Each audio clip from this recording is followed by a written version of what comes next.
আমরা সুজানগর উপজেলা কৃষি অফিসের পক্ষ থেকে আমি অতিরিক্ত কৃষি অফিসার মোহাম্মদ ফারুক হোসেন চৌধুরী আমাদের মাঝে উপস্থিত আছেন। আমাদের কৃষি সম্প্রসারণ অফিসার জনাব জাহিদ হোসেন সহ আমাদের পৌরসভা ব্লকের উপশহর কৃষি কর্মকর্তা জনাব পার্থপ্রতিম রয়, আমাদের অফিসের উপশহর উদ্ভিদ সংরক্ষণ অফিসার জনাব মোহাম্মদ আলমগীর হোসেন সহ আমাদের যে বিভিন্ন পর্যায়ের যে টিম, সেই টিম সুজানগরের বিভিন্ন জায়গা পরিদর্শন করে, বিভিন্ন জমিতে পরিদর্শন করে আসলে দেখতে পাচ্ছেন যে পার্পল ব্লস অথবা আগাপাড়া রোগের যে প্রাদুর্ভাব, সেইটা আসলে কি ভূমিকা পালন করা যায়। এজন্য আমাদের বিভিন্ন জায়গায় উঠান বৈঠক সহ একদম মাঠ মনিটরিং কার্যক্রম চলমান রয়েছে এবং ছত্রাকনাশক স্প্রের কার্যক্রম চলমান রয়েছে।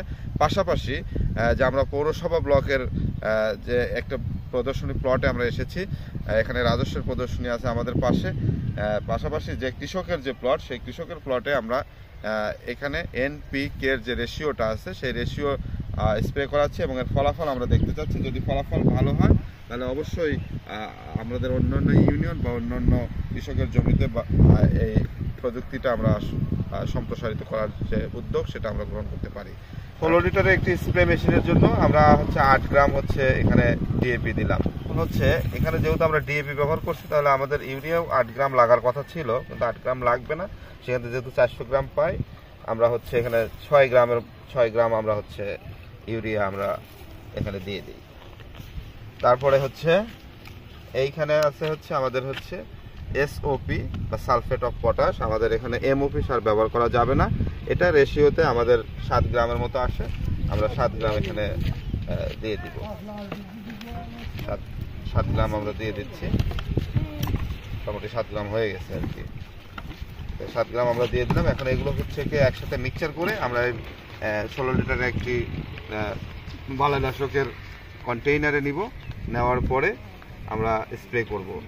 স্প্রে করে আসলে দেখবো আমাদের পেঁয়াজগুলো যেহেতু ঝড় বা বৃষ্টির কারণে একটু নেতিয়ে পড়ছে বা শুয়ে পড়ছে এবং পার্পল ব্লস রোগের যে তীব্রতা দেখা যাচ্ছে। এরপর আমরা অবশ্য বালাইনাশক স্প্রে করব, মূলত গাছকে সতেজ করার জন্য, সবুজ অংশ ধরে রাখার জন্য আমাদের এই মিক্সচারটা আমরা আসলে দেখতে চাই। এটা একটা ট্রায়াল ভার্সন হিসেবে আমরা এখানে সুজানগর উপজেলার এই পৌরসভা ব্লকে আমরা স্প্রেটি করার উদ্যোগ নিয়েছি।